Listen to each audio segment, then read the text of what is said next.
Assalamualaikum warahmatullahi wabarakatuh. I'm Elmiza Aprilia. I'm a student majoring in English Education Department. I'm 3 semester. Okay, I will explain of my summary about the linguistic of second language education. The nature of language. Language are systematic. They consist of recurrent elements which occur in regular patterns of relationship. A language has an infinite number of possible sentences, and the vast majority of all sentences which are used have not been memorized. Language are symbolic. Sequence of sounds or letters do not inherently possess meaning. The meaning of symbols in a language comes through the tacit agreement of a group of speakers. Language are social.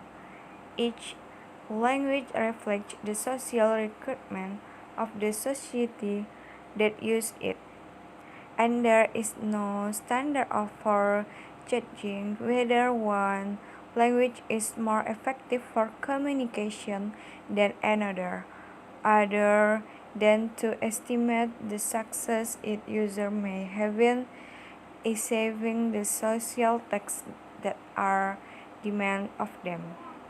Simply with list of the areas of knowledge which every L1 or L2 learner must acquire at these different levels.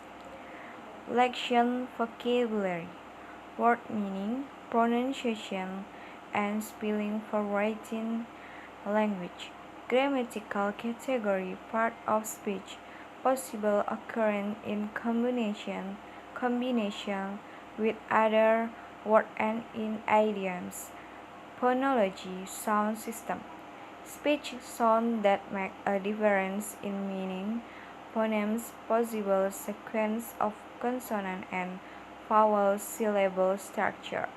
Intonation patterns, stress, pitch, and duration, and perhaps tone in words. Rhythmic patterns, pause and stop. Morphology, word structure. Part of words that have meaning. Morphemes, inflection that carry grammatical information, like number or tense, prefix and suffix, that may be added to change the meaning of words or their grammatical category. Syntax, grammar. Word order agreement between sentence elements as number agreements between subject and verb. Ways to form question, to neg assertion, and to focus or structure information within sentence. Nonverbal structure with conventional language specific meaning. Facial expression, spatial orientation and position, gesture and other body movement. Discourse, ways to connect sentence and to organize information across sentence boundaries, structure for telling stories, engaging in conversation. Interlanguage, under the same influence from linguistics and psychology as Carter, and building on his concept and procedure for E.A. Larry Selinker, introduced the term interlanguage equal to refer to the intermediate states or interim grammars of a linear language as it moves towards the target L2. Systematic, at any particular point or stage of development, the EL is governed by rules which constitute the linear internal grammar dynamic. The system of rules which learners have in their minds change frequently or is in state of flux, resulting in a succession of interim grammars. Variable, although the EL is systematic difference in context result in different patterns of language as morpheme other studies. What is inflection? Inflection adds one or more units of meaning to the base form of a word to give it a more specific meaning. This is how we code for plural nouns, past tense and progressive aspects in English. Basic form unit of meaning function of the unit of meaning example noun cats plural 3 cats verbs walk past I walk yesterday walking progressive we are walking monitor model one of the last of the early approaches to SLA which has an internal focus is the monitor model proposed by Stephen Carson. It explicitly and essentially adopts the notion of a language education device or LED, which is a metaphor Chomsky used for children in knowledge of language. Universal grammar continues the tradition which Chomsky introduced in his earlier work. Two concepts in particular have been of central importance. First, what needs to be accounted for in language acquisition is linguistic competence or speaker or hearer's underlying knowledge of language. This is distinguished from linguistic performance or speaker hearer's actual use of language in specific instance.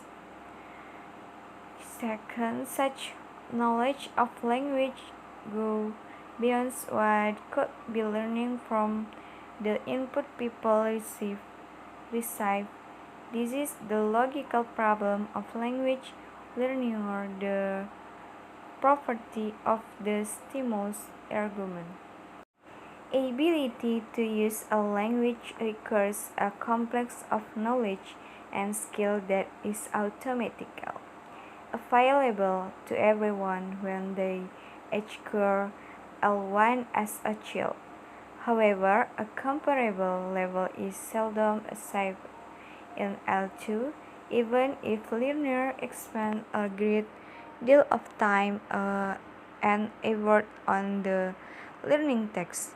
Different linguistic approaches have explored the basic question about SLA with either an internal or an external focus of attention. Views on what is being acquired range from underlying knowledge or highly abstract linguistic principle and constraints to ability to structure and convey information in a second language. Views on how SLA takes place differ in their emphasis on continued innate UG capacity for language learning or on requirement of communicative processing. Views on why some learning are more or less successful range from factors which are largely internal to language and mind to explanations which involve communicative need and opportunity. Purely linguistic approaches have largely excluded psychological and social factors to gain and in approach depth stereoscopic understanding of L2 acquisition. We unquestionably need to view the process through more than one lens. The still fuzzy nature of the present picture reflects the need for more refined theoretical models and additional research. Okay, thank you very much for your attention and assalamualaikum warahmatullahi wabarakatuh.